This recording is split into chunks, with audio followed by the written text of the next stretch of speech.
Hello, hello, hello, everybody. Welcome, welcome, welcome. Tonight, our guest is Alex Jewell, the T1D patient, the kidney pancreas patient, the kidney diabetes advocate. Real happy to have Alex here. Haven't seen him in a long time. It's going to be a fun broadcast. A little bit about my friend. Alex was diagnosed with T1D type 1 diabetes, a rare chronic condition where the pancreas produces little or no insulin, for which there is no cure, at the age of 8. By the time that Alex was 24, he was getting ready to leave for a work trip out of the country when he had an extremely scary day, mistaking high potassium for low blood sugar instead of kidney failure. He went straight to the hospital where they got his potassium and sodium levels down, but they asked him to meet with his endocrinologist, and they also wanted him to get a referral to a nephrologist.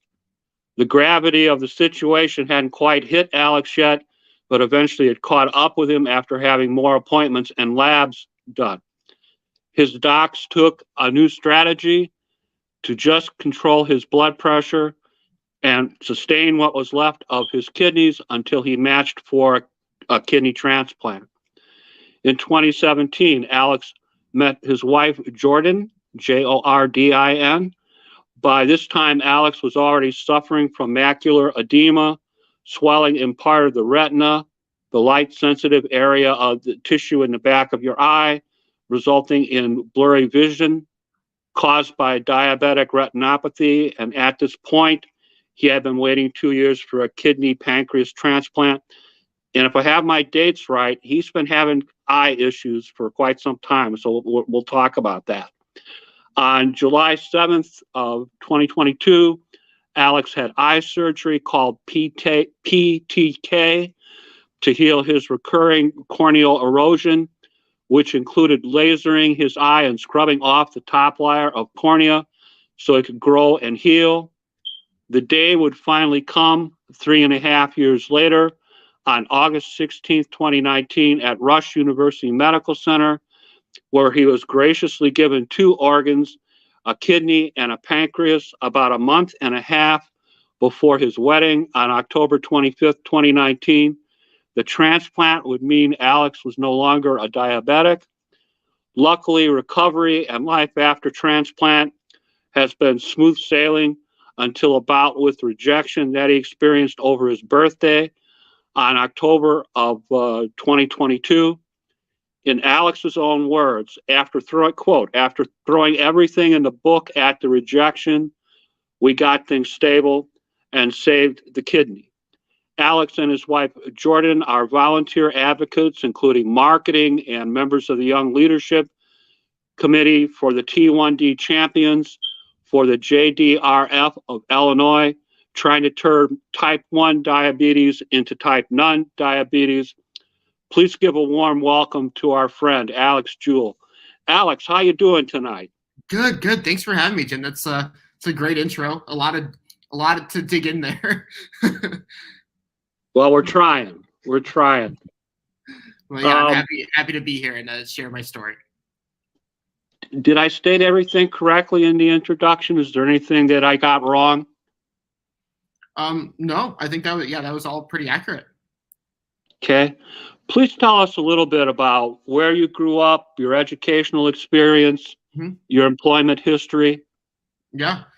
So I grew up in Cleveland, Ohio, and a lot of people in my family were actually diabetic. So growing up as a diabetic in my family was not super weird. It was kind of a part of our our lives. Went to school in the Cleveland area, and then for college I came out to Chicago. So I'm in Chicago now. Went to DePaul University for my undergrad and my master's degree as well, both in computer related subjects. My master's was human computer interaction. I've been programming since I was a kid, so that's always been a part of my life too, is just being really into technology. I worked in a lot of startups. I worked at Lightbank that funded Groupon. I was at raise.com before it was raise.com. So that's like gift card marketplace tech. I was in healthcare tech for a while for a company called Rally Health that was owned by Optum Digital, which is owned by United Healthcare, trying to kind of create better experiences for people, using healthcare devices within kind of a broader, bigger healthcare disaster of a system. So that was exciting. But a lot of my personal interests have been kind of like macroeconomics, futurism, decentralization. And so I've been in blockchain technology for about 8 or 9 years personally. So I made the transition into institutional blockchain. And now I work for a large bank called Truist in their innovation foundry. So kind of dealing with, more innovative ways to build consumer banking.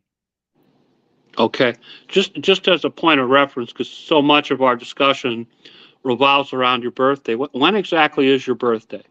I was born October 12th, 1991. So 31 years old. Wow, I got shoes older than you, bud. I understand that you're married to Jordan. How long have you been married? Yeah, so we got married October 5th, 2019. So like you said in the intro, it was interesting timing with when my transplant popped up. I was just trying to keep things interesting. So. And you have 2 dogs? Yeah, so we have Chicken and Waffles. They are Waffles is a golden doodle, and then Chicken is a poodle that we rescued, and we call them the Brunch Boys. So the light of our lives. Talk to me a little bit about your wife's job. What does she do for a living? Yeah, so she specializes in marketing. She has her own social media strategy marketing company called West Loop Soul. We actually met that way because I have a food blog on the side. I'm pretty active on social media, posting a lot of restaurants and food that I enjoy around Chicago. And so we met through that avenue because she was also kind of creating content in the area. We had some mutual friends, and so we got to know each other that way. Okay. Talk about the type of things that she does to help you out with your health. I noticed you're especially close dealing with your health issues. Yeah, she's been incredible, and kind of the origin story of when she found out is funny because I completely forgot to tell her in the very beginning of us dating. Because we had a lot of mutual friends, I kind of just assumed she knew that I was in kidney failure at the time and that I was diabetic. Apparently she did not. But it wasn't something that I talked a lot about when I was experiencing it, especially kind of in that part of my life where I was out all the time and shooting content. And so I wasn't actively talking about it. And so it came up because I asked if she would be my support contact for my transplant coming up, kind of once we were falling in love. And I was like, I need a support contact. This is going to be a big deal. But, it's going to help me live hopefully a normal life or more normal life and live a much longer time. And she was like, "You're what?" I was like, "My transplant, because I'm in kidney failure." She's like, "You're in kidney failure?" And I was like, "Yeah, because of my diabetes." And she was like, "You're what?" And so despite that huge surprise to her, she's been wonderful. I mean, she's an incredibly caring and empathetic person. But she also, she kind of knows when to push me and when to, help me do the right thing, even if it's not always the easiest thing. And so that careful balance that she has of just being the best support system imaginable has been wonderful. All throughout the when I was in kidney failure to the point of having the surgery itself, it was just amazing. Even after the surgery, recovery was, I think I was overzealous in terms of what recovery would be like. I was expecting to be back at work and back into my typical lifestyle immediately following the surgery. As a lot of people know, that's not how it works. And so even in planning our wedding, I was expecting we would have this big dinner that we had planned with all these people. And, I was adamant that we not change those plans, because I thought by October I'd be good to go. And August to October, I was like, that's plenty of time. I'll be perfect by then. And I didn't even let her change those plans until close to the last minute. In retrospect, I should have listened to her earlier on when she was like, we can just do something smaller. But she's always kind of that voice of reason when I want to be stubborn. And she's also that really caring person when I'm experiencing, something painful or not as fun. So. Okay. I understand that recently she had some of her own health issues. Can you talk about that? Yeah, she had appendicitis for New Year's. So it seems to be a theme in our family that we like to celebrate things with health ailments. But after having her surgery, get the appendix out, I've gotten to be able to take care of her too, which is good to be able to return the favor. Okay. It's my understanding that you were 8 years old when you were first diagnosed with type 1 diabetes. Can you tell us, how did your diagnosis come about? How did you find out? Yeah. I had the flu twice in a row, and I thought that it was just a flu again, basically. And it turns out it was not. My mom ended up on a business trip, so it was just my dad and I, and we were desperately trying to figure out what to do because I wasn't eating. He was, now in retrospect, it was the wrong thing, but I was having like shakes and I was trying to get nutrients, but it ended up just being a bunch more sugar. And so when my mom got back from her trip, she recognized it right away. She was like, this is diabetes. We've got to take him to the hospital. So we went to the hospital. My blood sugar was over 900, which for people who don't know, you don't really lower hundreds, higher, 70 to 120 is probably like that ideal range. And so being at 900 was a big problem. Going to the hospital, they were even wondering how I was walking and how I was like able to kind of communicate with them effectively. So it was a big deal, being 8 years old and having that kind of life-changing moment where suddenly you have to take shots. And, back then they didn't have all of the, more advanced devices that we have now, where it's like, constant glucose monitors and pumps and things like that. They had some pumps back then, but they weren't the best. So it was a lot of the manual pricking your finger and, dialing up syringes in public and, things 8-year-olds don't really want to be doing. But luckily, like I said, I had a good support system in my family of other diabetics, and I was able to kind of hit the ground running and figure it out. Okay. Talk to us about how this changed your life, how it was treated, how you handled it between 8 and 24. Yeah. Even over those years, how to treat diabetes changed. I mean, how you think about diet and how you think about different types of insulin. Those things changed over time. So initially,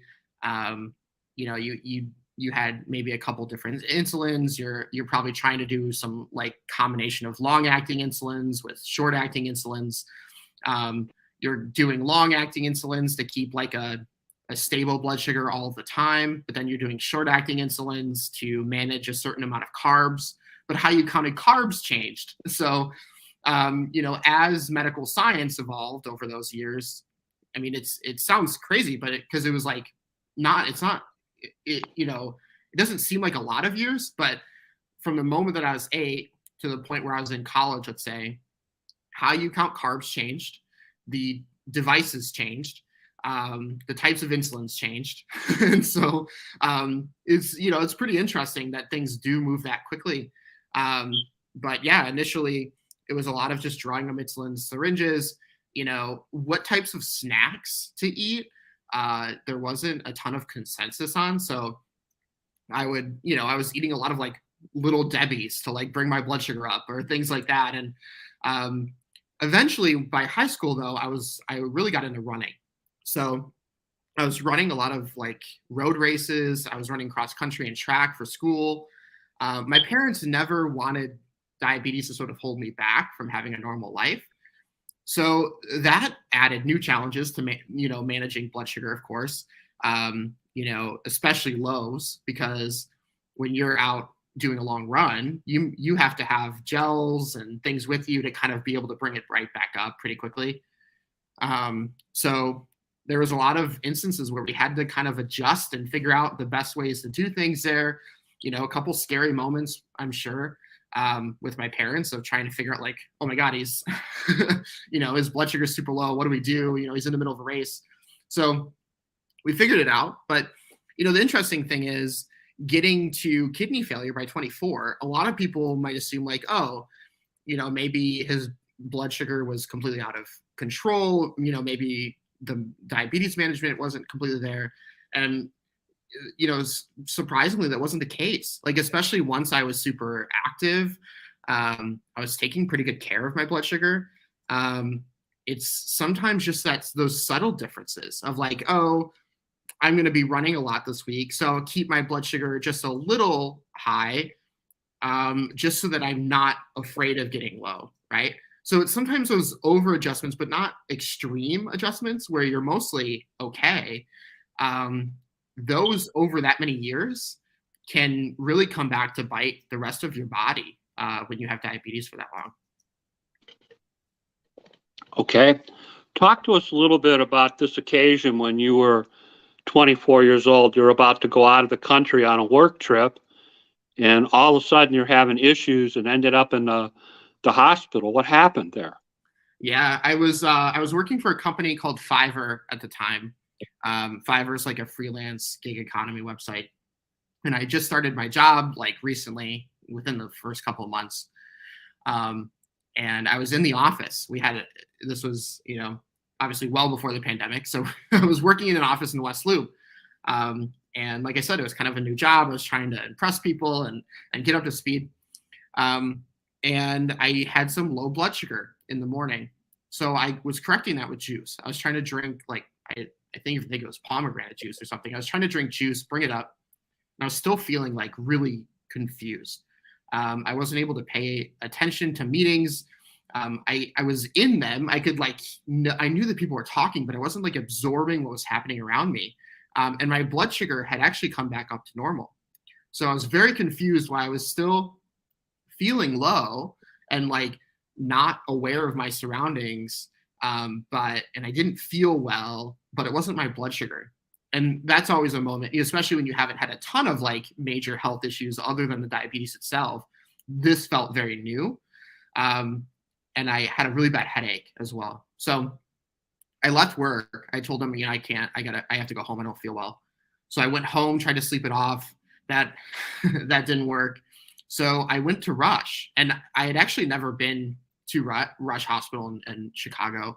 I was originally a Northwestern patient, but I had been overbooked with my endocrinologist. My endocrinologist had been overbooked. And so I hadn't even seen my endocrinologist in probably like 9 months over what I was supposed to.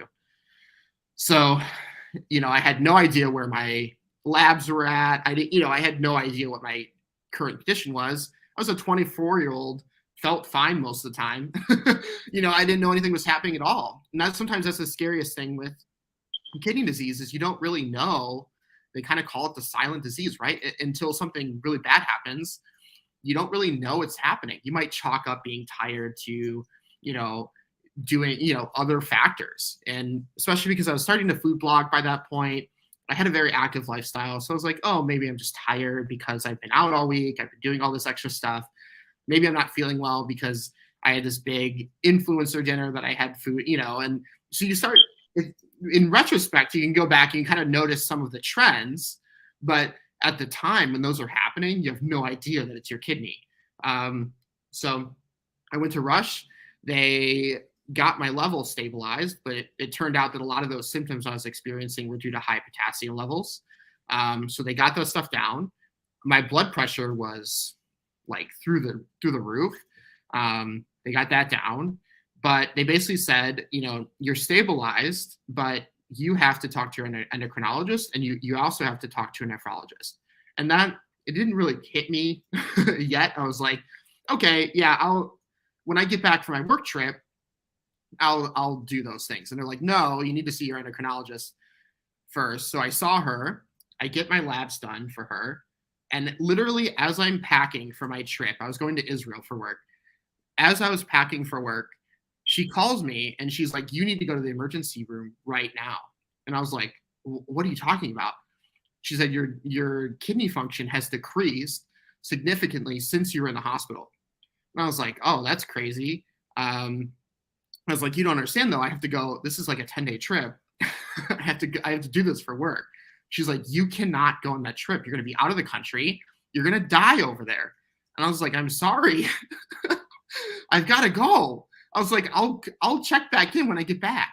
And it's still, I mean, now it sounds stupid, but at the time I was like, I'll be fine. Like they probably have great doctors over there. So I go on this work trip. I'm miserable because I was by that point I was having a ton of swelling. So I was dealing with the swelling that would I would wake up in the morning and it would start at my head and work its way through my body. Everything was swollen. I felt terrible. And I wasn't following any strict diet yet. So I was still eating, street food and whatever I wanted in Israel. So I get back, I talk to her. She gets me to a nephrologist right away. And he's the one who he's like, you've got to make these significant changes. So he's like, I don't want to put you on dialysis yet. He's like, you're still pretty young. Your other stuff is fine. He's like, so if you can get your levels to a normal spot, then we can just ride this out, get you on the transplant list. So that's what we did. I started following a really strict diet, low sodium, low potassium, low phosphorus, just eating basically a lot of balsamic chicken and rice, just really strict kidney diet. We got it stable. I got some iron treatments, stuff like that to kind of stabilize other stuff. And we wrote it out. So I got down to 8.5% kidney function. But I was still, I think because of my age and my health otherwise, I was still feeling okay for the most part. Okay. The guys from Second Chance and friend of the show, Shannon Mulroy from Kidney Solutions wants to say hello, Alex. So we're saying hello back to our buds and thank them for checking in. So new strategy, they're trying to control your blood pressure and sustain your kidneys until they can find a transplant center. It seems like every other line that I read that had to do with you and your kidneys, there was something about a biopsy. Yeah. Did you have a biopsy at that time as well? I had a lot of biopsies. Yeah, they've taken a lot of slivers of my kidneys.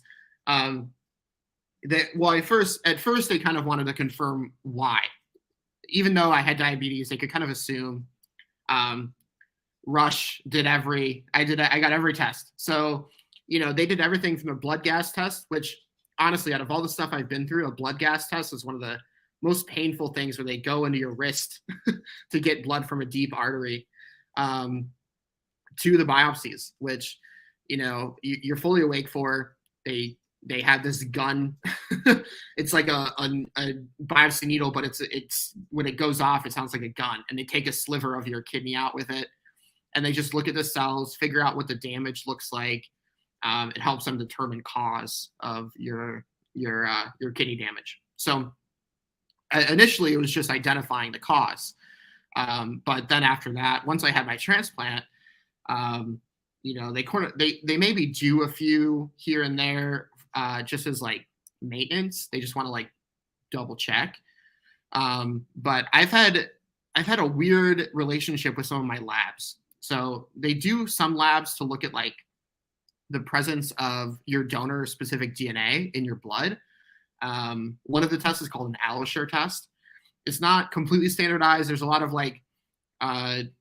debate still in the community around the effectiveness of AlloSure tests, if it actually helps identify rejection or if it's kind of a false flag. Either way, my AlloSure results have never been completely stable. So they'll see a spike in AlloSure tests. They'll decide we're going to do a biopsy and just make sure there isn't rejection. Except for October, all of them that I had showed no rejection. One of them, when it showed no rejection, they decided to biopsy the pancreas too. And the pancreas biopsy is a lot harder than a kidney biopsy, because it's kind of hidden behind a bunch of other stuff in your body. So that one, you're going into a scan, you come out of the scan, they push the needle down further, you go in for a scan, you come out, they push that needle down further, so that they make sure they're never hitting, your other vital organs, or puncturing anything they shouldn't. So, yeah, a lot of those biopsies have been, not just routine, but just like overreactions to lab results that, I appreciate that they want to make sure that things look good, but not the most fun. Right. How long between the time you were diagnosed were you actually listed for a kidney pancreas transplant at Rush Medical? I was listed for 3.5 years. Okay, and I have the transplant center, correct? Right, Rush in Chicago. Yep. Okay, my notes tell me that you met your wife in approximately 2017. Is that correct? Mm-hmm. Yeah. And you guys were married October 25th, 2019. Correct. October 5th. Mm-hmm. Okay, and this ended up being at the City Hall in Chicago. You mentioned this earlier. I understand that this was made smaller because you were on immunosuppressants. Can you tell us a little bit about that? Yeah, I was still recovering quite a bit from the surgery too. A lot of people don't realize, like, after a transplant, there isn't just recovery from a major surgery. It is a major surgery, of course, but there's adjustment to the new medications. And the immunosuppressants that we take are, they're powerful drugs. They have to be, because their job is to suppress your body's main function of protecting itself in a really targeted fashion. And so that can be really jarring.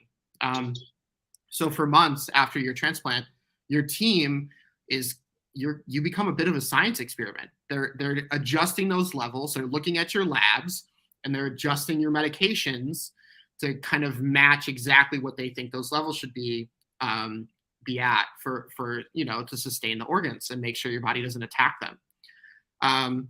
So during that process, though, you're dealing with all these fun side effects of these drugs, and your body's sort of like adjusting to them while still recovering from major surgery, where they, in my case, because I had this double organ, they just cut me right down the middle. And so just doing basic things was kind of a whole new learning experience. So like I said earlier, I was a bit overzealous going into the transplant. I was like, I'll be fine. I'll recover quickly. And as our wedding approached, quicker and quicker, I realized I was not up to doing all the stuff that I had originally planned. We'd always wanted, like, we never really wanted like a big traditional wedding, but we definitely wanted a little bit more than we were able to do. But what we ended up doing was, ended up a lot more special, I think, because, after all of that we had been through, and just having only our closest friends and family as a part of that, at the end of the day, it ended up being perfect for what we needed.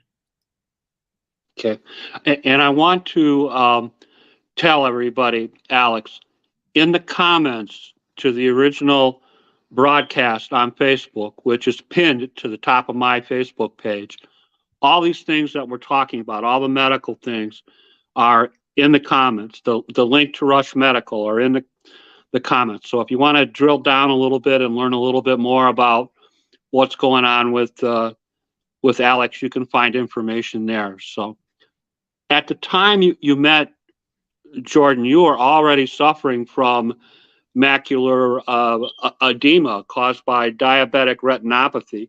Yeah. Can you tell us a little bit about that? What's that all about? Yeah, that actually happened. The macular edema I started experiencing before I even knew that I was in kidney failure. And that happens commonly, actually, where the eyes are sometimes the window to the rest of your body's situation. And so, but like a little bit before, probably, a month or two before I realized I was in kidney failure, I I started noticing just very blurry vision. It was like worse in the mornings. I like my central vision, especially. So I had to like zoom in quite a bit to read things.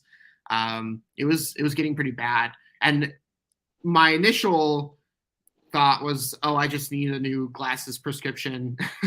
And in the back of my head, I knew that that's not what it was. I knew that it was like probably something more serious. So, but in any case, I went into the eye doctor, and she said, I need to refer you to a retina specialist. She could see enough to know that she had to refer me. So I went to Illinois retina specialist, and the doctor, without kind of pulling any punches, said, you need to get eye injections to solve this. You have, he said, you have macular edema. There's swelling back there. If we don't start treating it, you're going to have permanent vision loss. So I had to ride, I was riding the train, and I remember like looking down at this pamphlet about this drug called Eylea, and just like, I didn't even know what an eye shot was like. I had no idea what that experience was like. My mom, surprisingly, had actually had eye shots when she was younger. She had completely different eye shots. She had juvenile rheumatoid arthritis, and that arthritis was destroying the tissues of her eyes. So she was getting steroid shots initially to treat that. So I called my mom. I was like, Mom, I've heard you talk about this, but now I need to go get eye shots as well. So, it kind of mentally prepared. And honestly, this many years later, I still get them. And there's still, you still can't really prepare for what that is like. Like, it's not, it's kind of exactly what it sounds like. It's a lot more in your head. I mean, the shot itself is very fast, but, I would not recommend it, even if you have a Groupon. Not like the most fun thing that I do, but it keeps my vision stable. It's necessary. But yeah, so it became kind of this constant treatment cycle. Every 6 to 8 weeks, I still get eye shots to treat the macular edema. Okay. I have a note that you had eye surgery on July 7th, 2022, the PTK phototherapeutic keratectomy. Did I even come close to pronouncing that right? Can you tell us a little bit about that? Yeah. So this is unrelated. This is just one of those lucky other health issues that also happens to affect my eyes. I have another chronic condition called corneal erosion, recurrent corneal erosion. And sometimes it can be caused by like a single trauma to the eye. Like, oh, you got something in your eye, you like went to grab it, you scratched it, your eye didn't heal right. Basically, the idea is that something in the cornea happens, and it doesn't heal itself properly. So essentially, every morning when I was waking up, it would re-tear off the top layer of my cornea. And so every morning when I'd open my eye, it would feel like I had ice picks just jabbing me in the eyes. You become really light sensitive. I mean, it's a very brutal experience. I have it in both eyes. So we know that it's not from a single trauma. Some people just get it chronically as part of their makeup. And you don't really know about it till you're a little bit older. So a lot of people don't really find out till you're kind of in your late 20s or your 30s. But so I had the surgery because my right eye in particular was not healing. Normally what they do to treat it if it gets really bad is they'll put a bandage contact lens over the eye until they can take it off and your eye is fine. And you just you put in ointments and drops to make sure that it stays moist. And that you sleep with that so that it creates a protective barrier. So there are ways you can kind of treat it to avoid surgery. We had done all of that with my right eye, and that wasn't working. So they decided to do the PTK surgery, where they essentially scrape off the whole cornea, and they actually buff the surface. So they scrape it off, and they buff it with lasers, so that's a rough surface. So it forces your body to sort of re-heal the top layer back on and hope that it does it the right way. So luckily, since I had the surgery, it seems to have been effective. I have not had an erosion in this eye since the surgery. Okay.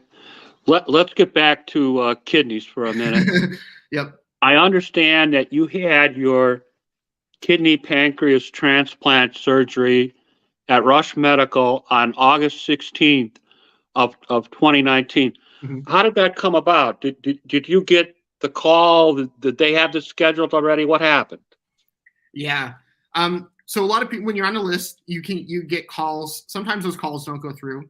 Sometimes you'll get a call and they'll say, be on standby. You're maybe second or third, or they'll kind of ask you some questions.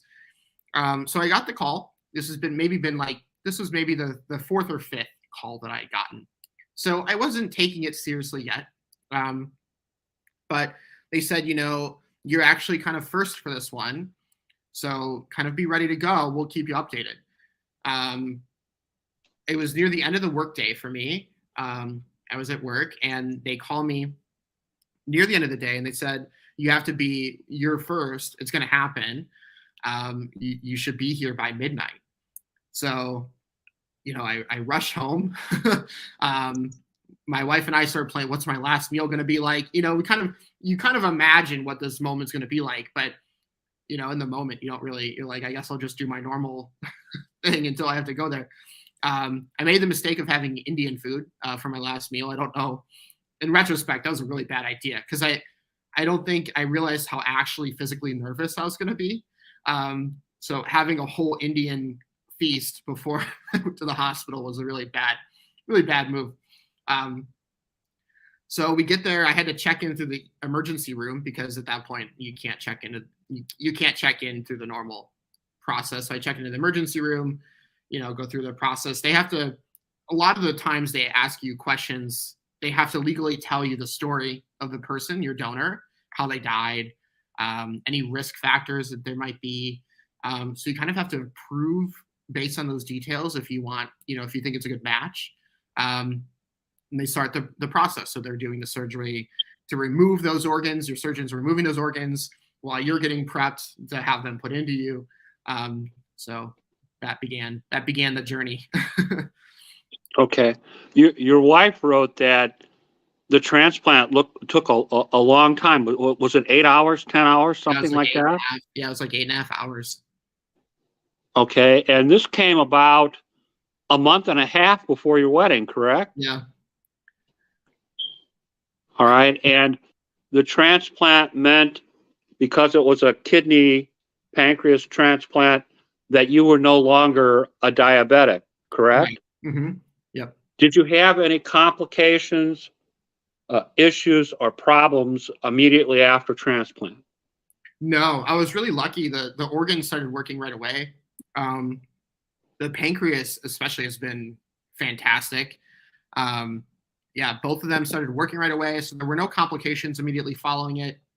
I did have complications with like my gastro system not waking up, so I was not able. I ended up back on liquid diets a couple times, just trying to keep stuff down. So that was pretty rough, but that's standard standard stuff that people go through. I actually ended up back in the hospital. I came home after the surgery. I was home for a few days and ended up severely dehydrated because I couldn't keep anything down. I was still sort of like throwing everything up. I had like really bad acid reflux. And of course, my wife, she was like trying to get me to drink so that we wouldn't have to go back. But I ended up very badly dehydrated. And so I went back in for my, at that point you're doing like at least weekly labs, maybe twice a week. Right. So I had to go in. They had to see me anyway. So I go in. I can barely like stand. So they immediately put me back in the hospital, and that kind of they wanted to make sure that nothing else was happening. Of course, it's common, I guess, that you can end up with a high fever for a while afterwards, but they have to make sure that it's not a fever that's associated with some sort of infection. So you have infectious disease coming in every day to like rerun stuff, to check back in with you. So I ended up back in the hospital for like a week. But luckily after that, I was able to get home again and actually start recovering. Okay. So post-transplant, things went fairly well until October of 2022. Can you tell us what was going on? Yeah, I had it was like my 3-year labs done. it was supposed to be like my graduation from a transplant department. At like 3 years, if everything looks good, they move you to a normal nephrologist and you sort of stop seeing the full transplant team. So I did my routine labs.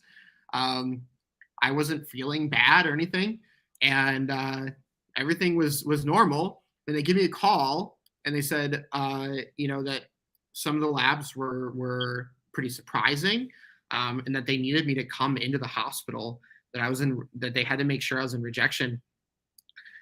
So I went in. They did biopsies, of course, confirmed that I had 2 types of rejection. So I had acute rejection and antibody rejection at the same time.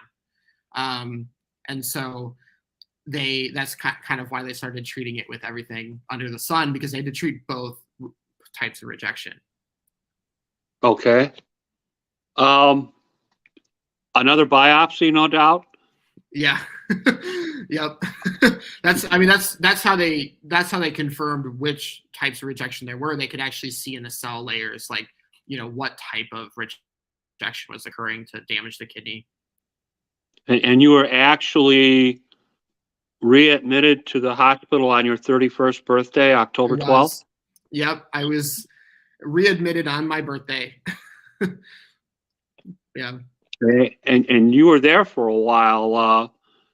I have a week and a half, 8 different kinds of treatments, heavy doses of steroids, antibody replacement therapy, plasmapheresis, IV, IG, thiomulfrablin, chemo adjuvant treatments. I'm sure I botched that. And rituximab, is that correct? They did a lot of different things for you. Rituximab, yeah. There was, so basically they had to kind of deal with 2 different things, right? So they had to deal with kind of like immediately stopping the rejection.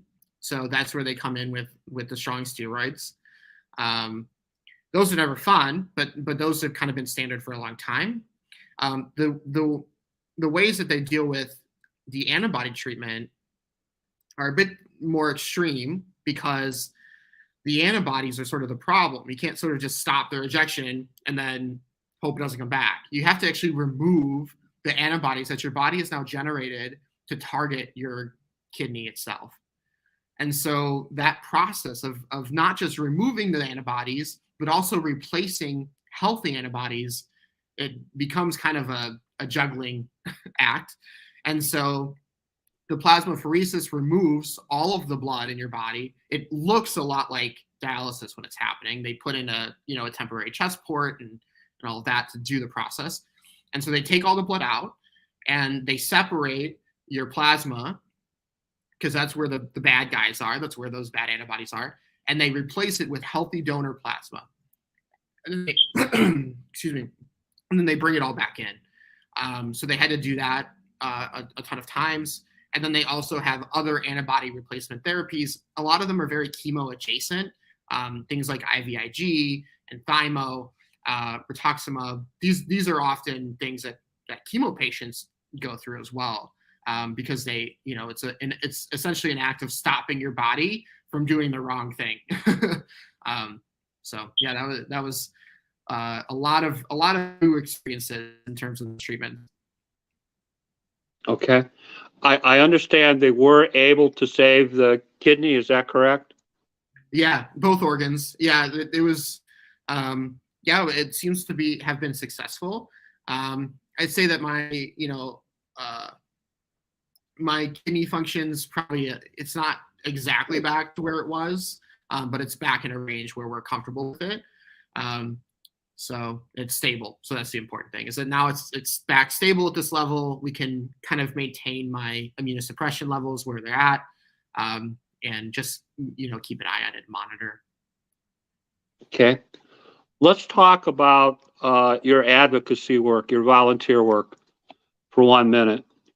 I understand that you volunteer for the T1D champions of the JDRF of Illinois. Can you tell us a little bit about what they do and what you do for them? Yeah. So JDRF, the Juvenile Diabetes Research Foundation, what I really like about JDRF is that they focus on research. It isn't just a matter of sort of solving the symptoms of the problem.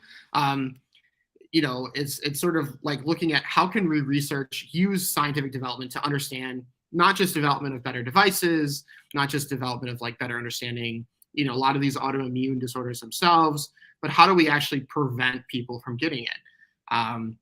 What are those genetic markers, like all those things that research kind of helps us understand to prevent people from kind of experiencing all this to begin with. So I love that, but they also have a huge, a lot of what they do helps kids, especially because type 1 diabetes affects kids the most. A lot of people find out they have diabetes when they're kids, when it's type 1, because it's that genetic factor. So, that's a huge thing for me, especially when I was growing up. I always remember the JDRF walks that we'd have at the zoo in Cleveland. And so that having that community, I think, as a kid who's going through kind of those health issues is huge. Feeling like you're not alone in that process.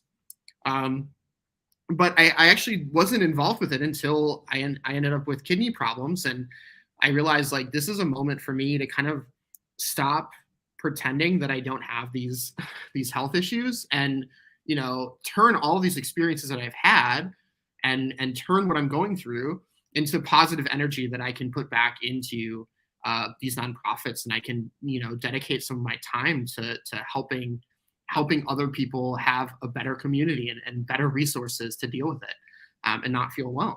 So it's been amazing. My wife also like was super willing to help out, and now she does even more than I do sometimes.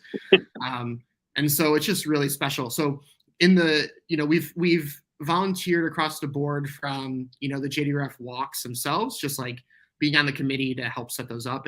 We do them at Montrose Harbor here in Chicago, and just like fundraising around that and working with vendors and setting up the event, planning all the details, so that I started by doing that. Jordan and I then discovered the Young Leadership Committee. So that became really, a cool opportunity. They have a gala that they plan and all of that. So we've kind of become more involved in some of the other events too. I read someplace that for the 50th anniversary for the JDRF, you and your wife managed to raise $1,700. Is that right? Mm-hmm. Yeah. Okay. I want to talk to the folks for a minute, because I want them to see something that they have to be seeing throughout the broadcast. I mean, you're talking about some very serious things that have happened to you, and you're doing it with a smile and a little laughter. This is my friend Alex all over, by the way. Quote, "I am a very optimistic, positive person. I take punches with a smile. I absolutely adore my life and the people around me, what I do. I couldn't be more thankful to wake up every morning. We can't always change circumstances. I can't go back and not have my genetics. I can't have a different body, but what I can do is make the most of every day I have with you and urge you to do the same. I've said this before, but I'll reiterate it. I don't need thoughts. I certainly don't need prayers. I do want to say that no matter what you're going through, there's always some ounce of humor or joy that you can find in it." Why is it, Alex, that when you attack these problems, when you're dealing with these problems with your kidney and your diabetes and your pancreas, that you always adopt a positive attitude? I think it goes back to my upbringing a lot, my family. I had the opportunity to grow up with really positive people who kind of turned, oftentimes negative situations into like, how do we kind of benefit the people around us? How do we make the most out of that stuff? It can really be summarized, and you can't often change the stuff that happens around you to you, but what you have complete control over is what you do about it. So if I've got this life for however long it is, I can either not enjoy it or I can sort of turn, despite those struggles that I didn't ask for and I didn't sign up for, I can actually turn those into something that leaves a positive impact, that does something that's meaningful. I have that same mentality in everything that I do, from my work itself to, these experiences that I've had throughout my life that I think have really defined who I am, that have strengthened who they've made me a better person because they've given me a lot more sense of empathy for others and what people go through, the problems in our systems that make it harder for people to experience things like this. It's really made me want to be more of a positive person and turn that more into positive impact on others, because that's all we can do. That's the best thing we can do with it. Okay. Let's talk for a minute about your life as a foodie, or someone that runs a food related website. When I go to your Instagram page, there's all these pictures of this great stuff to eat. You make me hungry every time. That's the goal. Talk to us about that. Yeah. That started accidentally. I was working in nightlife before college, or around in college. And I just started posting pictures of food and stuff while I was out on Instagram.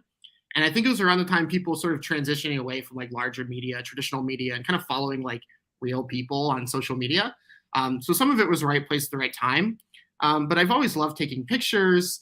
I've always loved food. Food's a big part of my life. And I think that was always imprinted in me, that despite these health things, balance is really important. Being able to enjoy moments with good food. I mean, that's the spice of life. That's what brings people together. That's what helps you connect with other people. That's what helps you connect with the city or where you live, right? Is what's the food there? What are people making and enjoying together? And when I moved to Chicago, that was a huge part of my experience here. So it kind of grew organically. A lot of people started liking my pictures, and so it became something much bigger than I could have imagined.